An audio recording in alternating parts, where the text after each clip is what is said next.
Les paiements par carte crypto ont atteint un volume cumulé de 7,8 milliards de dollars avec une croissance mensuelle de plus de 230% depuis mai 2025. Visa, vous connaissez la carte Visa, le plus grand réseau de cartes au monde, règle désormais des transactions en stablecoin dans plus de 130 programmes de cartes répartis dans plus de 50 pays. Et du côté de l'IA et des machines, un rapport de la société Keyrock, publié en mai 2026, donc tout récemment, montre que 98,6% des paiements que les intelligences artificielles se font déjà entre elles passent par la crypto. D'ici la fin de l'année, je pense que nous verrons une énorme quantité d'activités agentiques sur la chaîne, des transactions qui peuvent être effectuées de machine à machine. Le système de paiement mondial, celui que vous utilisez tous les jours sans y penser, est en train de migrer sur la blockchain. Et c'est pas dans 10 ans que ça va se passer, c'est vraiment en train de se passer actuellement. Et le plus surprenant, quand on sait les acteurs qui y participent, qui rendent ça possible, c'est que d'un côté, encore eux, l'intelligence artificielle, car oui, elles ont besoin des stablecoins et de la blockchain pour payer tout simplement sur Internet, et de l'autre, vous et moi, les cartes bancaires que tout le monde a dans son portefeuille, qui vont être démocratisées de plus en plus et être ouvert au paiement en crypto-monnaie. Donc restez bien jusqu'au bout parce qu'à la fin, je vais vous montrer le seul actif qui se trouve exactement au centre de ce basculement et pourquoi son prix ne reflète pas du tout ce qui est en train de se construire dessus. Vous avez certainement une petite idée de quel projet je parle, mais je vous donne des infos exclusives à la fin, donc restez bien jusqu'au bout. Avant d'attaquer, juste deux mots, si on ne se connaît pas encore, je m'appelle Ludovic Chapa et j'analyse les marchés financiers, la bourse, les cryptos depuis de nombreuses années maintenant. Et pour retirer un maximum d'émotion à mes décisions, j'ai créé mon propre indicateur, le Maverick Signal, qui me donne une lecture factuelle du marché.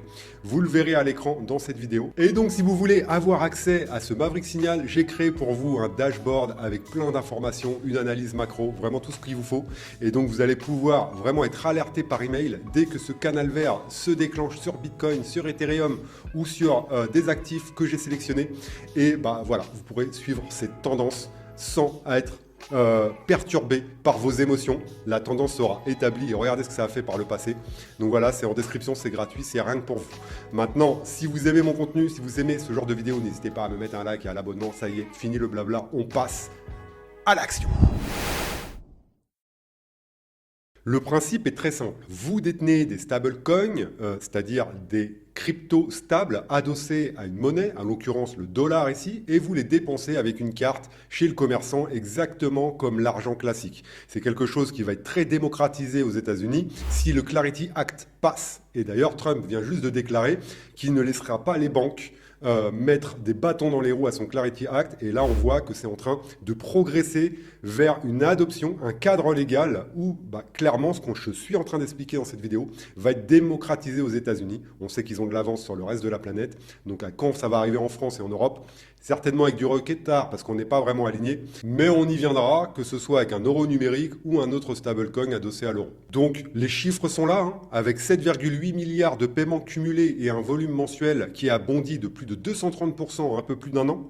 Regardez cette courbe à l'écran, elle est restée plate pendant des années et elle décolle en 2026. Et tout ça, c'est dû forcément à des gros acteurs qui prennent ce sujet au sérieux et qui viennent utiliser cette technologie. Et ce gros acteur dont je parle, c'est Visa. Car oui, ils ont commencé à régler des transactions directement en USDC. Et en quelques mois, ça fonctionnait déjà dans plus de 130 programmes de cartes liés au stablecoin dans plus de 50 pays. Quand le plus grand réseau de cartes de la planète se met à régler en stablecoin, la question n'est plus de savoir si le paiement de la blockchain est bel et bien réel. La question est à quelle vitesse ça va se généraliser. Et là où c'est le plus utile, c'est sur les paiements internationaux. Aujourd'hui, envoyer de l'argent d'un pays à un autre passe par un système lent et coûteux qui peut vous prendre plusieurs jours. Et franchement, en tant qu'expatrié, je peux vous dire que les virements internationaux, c'est vraiment cher et chiant avec ce changement de devise et que ce système-là va permettre beaucoup de solutions et d'avantages pour ceux qui vont l'utiliser.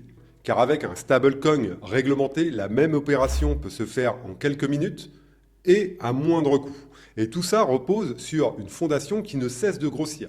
L'ensemble des stablecoins en circulation représente aujourd'hui plus de 315 milliards de dollars d'après les données de DeFi Lama.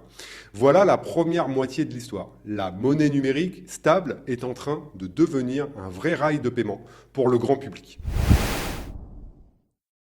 L'autre côté de l'histoire, c'est les machines, l'intelligence artificielle, les agents IA. Vous allez entendre beaucoup de ces choses sur les réseaux et dans les médias. Et c'est là que ça devient fascinant. Une intelligence artificielle autonome est aujourd'hui capable de chercher, de comparer, de réserver, de commander un service à votre place. Mais pour agir à un moment, il faut qu'il puisse payer. Et c'est là qu'elle se heurte à un mur très simple. Une intelligence artificielle ne peut pas ouvrir un compte en banque. Pas de carte d'identité, elle n'a pas de justificatif, aucun moyen de passer les contrôles réglementaires d'une banque basique, car le système bancaire actuel n'a tout simplement pas été conçu pour qu'une machine paye une autre machine. Du coup, ces IA-là, ces agents IA, utilisent la seule chose qui fonctionne pour elles, les stablecoins sur la blockchain. Le rapport de Keyrock que je vous citais en intro met un chiffre précis là-dessus. D'ailleurs, vous pouvez le retrouver en description. Sur l'année écoulée, les agents IA ont réalisé plus de 176 millions de transactions sur la blockchain, pour une valeur réglée supérieure à 73 millions de dollars. Et 98,6% de ces paiements ont été réglés en crypto dans un seul stablecoin, l'USDC. Je veux être précis parce que c'est important et que je ne veux pas vous induire en erreur. Ça ne veut pas dire que 98% des paiements de la planète se font en crypto, ça veut juste dire que parmi les paiements que les intelligences artificielles, les machines se font déjà entre elles, la quasi-totalité passe par là. Ce sont encore des très petits montants. Les 3/4, ce sont des paiements inférieurs à 30 centimes. Donc c'est pas encore représentatif, c'est émergent. C'est un marché émergent que je suis en train de vous présenter. Donc comprenez bien que c'est un marché qui commence, qui démarre, qui a ses prémices. Mais il est déjà en train de fixer son standard, et ce standard, c'est la crypto. Et ça s'accélère très vite. Le protocole qui permet à ces machines de payer en stablecoin est appelé le X402. Et il a dépassé les 161 000 agents actifs par mois avec une croissance de plus de 600%. Les plus grands noms s'y mettent, encore une fois. Coinbase a lancé un service qui permet à des agents IA d'opérer sur sa plateforme. Stripe et Amazon ont bâti une infrastructure de paiement pour les agents et même Google aligne sa propre technologie sur ce standard. Quand les entreprises de cette taille construisent toute la même chose en même temps, ce n'est plus une expérience de laboratoire. C'est une infrastructure qui se met en place tout simplement. D'ailleurs, dites-moi en commentaire si vous laisseriez un jour faire par une intelligence artificielle pour gérer vos paiements. Par exemple, vous lui dites « Ok, moi je pars en voyage à Ibiza, fais toutes mes réservations, loue-moi une voiture, loue-moi l'hôtel, loue-moi voilà, un trajet, je veux juste que tu me donnes une validation et tout est fait de mon côté. Je veux rien avoir à faire. » D'accord? C'est ça l'avenir de l'intelligence artificielle pour le grand public. Faire ça et avoir tout sur un plateau grâce à l'intelligence artificielle. Donc dites-moi en commentaire si ça vous intéresserait et si vous laisseriez une intelligence artificielle avoir accès à votre argent pour faire tout ça à votre place. Maintenant, si on met ces deux bouts ensemble, d'un côté, votre carte bancaire qui se règle en stablecoin, encore une fois en Europe, ça va être un peu plus retardé car ils sont réfractaires aux crypto, et de l'autre, les machines qui payent en stablecoin. Dans les deux cas, ces paiements doivent se régler quelque part, sur une blockchain, capable d'absorber ces flux de manière sécurisée. Et quand on regarde où les institutions construisent, concrètement, on revient toujours au même endroit. Vous me connaissez, je défends tout le temps ce projet, j'en parle dans toutes mes vidéos, parce que pour moi, c'est l'actif le plus sous-valorisé, tout marché financier confondu, il s'agit d'Ethereum. D'ici la fin de l'année, je pense que nous verrons une énorme quantité d'activités agentiques sur la chaîne, des transactions qui peuvent être effectuées de machine à machine. La vitesse de nos rails permettra à l'économie d'accélérer.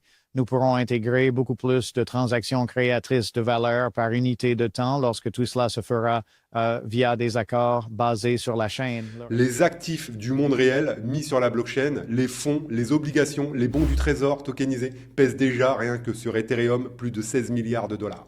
C'est de loin la plus grosse part du marché. Et là encore, ce n'est pas des projets fantômes. On voit JP Morgan qui vient de déposer son deuxième fonds monétaire tokenisé sur Ethereum. BlackRock, le fameux BlackRock, le plus gros gestionnaire d'actifs au monde, décrit Ethereum comme la couche de règlement de la finance de demain. Au total, ce sont des dizaines des plus grandes institutions financières qui construisent sur cette blockchain en ce moment même. Et voilà le décalage que je trouve rare et qui est au cœur de cette vidéo. Pendant que ces géants construisent sur Ethereum, le prix, lui, a fortement baissé. Il raconte la peur ambiante, alors que les fondamentaux, eux, racontent complètement l'inverse. Je ne vous dis pas d'acheter, hein, je ne fais jamais ça, et je ne prédis pas l'avenir, je n'ai pas de boule de cristal, je ne sais pas de quoi demain j'aurai fait, et j'ai tellement des biais positifs sur Ethereum que je peux être complètement dans le déni. Je vous dis simplement qu'on a sous les yeux un actif que les plus grandes institutions du monde sont en train de transformer en infrastructure de paiement mondial, et qu'il se traite aujourd'hui comme s'il n'avait aucun avenir. Alors je sais que ce qu'on va me dire, comme d'habitude on me dit toujours la même chose, que c'est encore une belle histoire crypto, comme on en a entendu des tonnes, et qu'on est au fond garanti de rien. Et c'est normal quand on voit le prix d'Ethereum, mais dites-vous que c'est quand même la deuxième crypto de l'écosystème crypto. Après Bitcoin, la plus capitalisée, c'est Ethereum. Et pour être honnête avec vous, il y a quand même des risques que je vais vous énumérer dans cette vidéo, car il faut être conscient des risques lorsqu'on investit. Donc le premier risque, c'est le rapport de Keyrock qui le pointe lui-même. Aujourd'hui, tout cet écosystème repose sur un seul stablecoin, l'USDC, émis par une seule entreprise, Circle. Cette dépendance à un acteur unique est une vraie fragilité. Si le régulateur change les règles ou si cet acteur a un problème, tout l'édifice peut trembler. Le deuxième risque, c'est que la bataille des standards n'est pas terminée. Plusieurs protocoles se disputent encore le rôle de norme pour les paiements entre machines. Et le gagnant n'est pas du tout désigné. Et on voit les banques faire front un peu contre ce Clarity Act. Peut-être qu'ils vont proposer une autre alternative. Donc tout ça, c'est des risques. Et c'est exactement pour ça que je ne raisonne pas en infrastructure et non plus que je ne parie pas sur tel ou tel acteur qui pourrait être dépassé demain. Et le troisième risque, j'en avais fait une vidéo il y a quelques semaines sur ce vendredi noir où tout avait craché, je vous conseille d'aller la voir car on est en plein dedans, c'est cette hausse de taux. Et nous avons eu le discours du nouveau président de la Banque centrale qui a laissé entendre que les taux pourraient remonter dans un contexte d'inflation à 4,2% et que maintenant le marché, il anticipe tout simplement 2 hausses de taux d'ici la fin de l'année. Et quand les taux montent, les actifs risqués dont la crypto souffrent en premier. Donc je ne vous dis pas de foncer dessus. Ne foncez pas sur Ethereum ou sur la crypto de manière générale. Il faut, depuis plusieurs semaines, je dis qu'on est en mode d'accumulation. La tendance de fond, elle est solide, elle est là, elle est réelle, avec tous les chiffres dont je vous ai partagé. Par contre, le timing, lui, va se surveiller. Et c'est exactement pour ça que moi, je m'appuie sur mon indicateur. Et encore une fois, vous avez un lien gratuit pour suivre cette tendance et être alerté si mon canal vert se déclenche, que ce soit sur Ethereum, Bitcoin, le SP500, l'or, canal vert ou canal rouge, s'il faut sortir. Donc voilà comment je suis tout ça. Je suis en train en fait de me créer les fondamentaux pour le prochain cycle crypto. Il faut savoir dans quoi investir. Ceux qui ont été piégés lors du précédent cycle, c'est ceux qui avaient misé sur les winners de 2021. Au final, c'est des nouveaux projets qui ont performé, comme le narratif du Depin, des GPU, on a vu des renders, des Akash, on a vu l'IA avec TAO, on a vu plein de projets performer et les anciens de 2021 n'ont pas fait grand-chose à part quelques exceptions. Et bien là, tout simplement, il faut préparer le prochain cycle en repérant ce qui va fonctionner. Je vous ferai une vidéo dédiée pour ça. Et clairement, ce protocole X402 et les paiements par carte bancaire, c'est clairement un narratif qui risque d'avoir de la visibilité lorsque le marché crypto va repartir. Et donc, en partant de ce point de vue, moi, tout simplement, je vais me positionner vraiment sérieusement lorsque mon indicateur va indiquer une tendance verte, notamment sur Bitcoin ou sur Ethereum. Et ça en données hebdomadaires, en données long terme, d'accord, pour avoir le moins de bruit possible dans mon signal. Parce que plus on regarde dans des petites time frames, en journalier ou pire encore plus bas, on se fait manipuler par le marché car c'est son but. De manipuler, d'avoir les gens qui parient à la hausse, à la baisse, il va les chercher. Alors que sur le long terme, c'est des données beaucoup plus fiables qui ne sont pas manipulables. Maintenant, si on regarde Bitcoin, on est sur une zone de plancher, une zone vraiment solide où le prix peut rebondir. Maintenant, on a le spectre de MicroStrategy et de Michael Saylor qui pourrait faire faillite et du coup nous emmener beaucoup plus bas. Donc c'est quand même une épée de Damoclès qu'a le marché crypto avec ce Bitcoin. Et on a Ethereum avec tous ces fondamentaux qui explosent, pareil, sur des supports qui, quand on regarde mon indicateur, ont toujours servi de points de rebond. Donc oui, on peut aller un petit peu plus bas. On peut aller toujours même chercher plus bas. Mais toujours est-il, c'est que dans l'histoire, les prix que l'on a aujourd'hui sur ces deux actifs ont de très grandes chances d'être dépassés lorsque nous aurons une nouvelle vague sur les cryptos. Et le but, c'est pas de choper le plus bas absolu.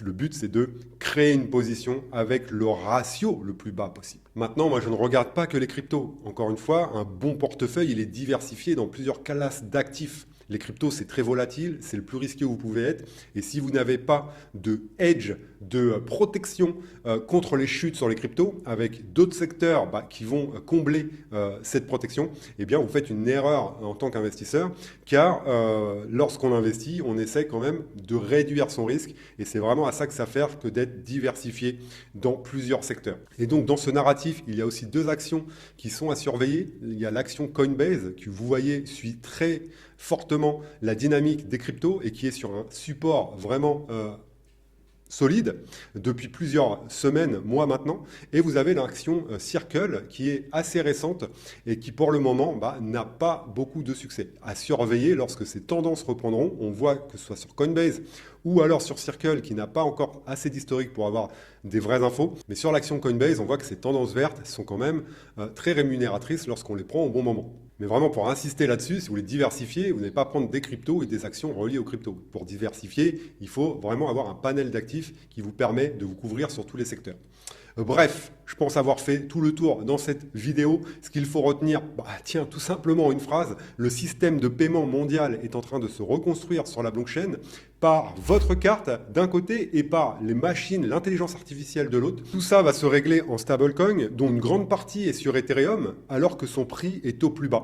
Et je ne vous parle pas de tout ce qui est actions tokenisées, etc., qui se trouve aussi sur cette blockchain. D'autres projets vont certainement intervenir. On voit des XPL, on voit des Etherfi, on voit pas mal de projets avoir leur carte bleue et crypto.com et du coup proposer ces services liés au stablecoin. Mais ma conviction personnelle, c'est que tant que Ethereum ne performe pas, on pourrait avoir des hausses isolées sur certains projets, mais pas vraiment de vrai signal de départ. En tout cas, dans cette vidéo, on a fait le tour de ce secteur qui devrait en plus être propulsé par le Clarity Act, où on aura la réponse en juillet-août, on verra. Dites-moi en commentaire ce que vous pensez de tout ça, et si vous avez aimé la vidéo, n'hésitez pas à me mettre un like et à me mettre un abonnement, ça compte beaucoup pour moi. Voilà, on a tout dit, je vous dis à une prochaine, ciao.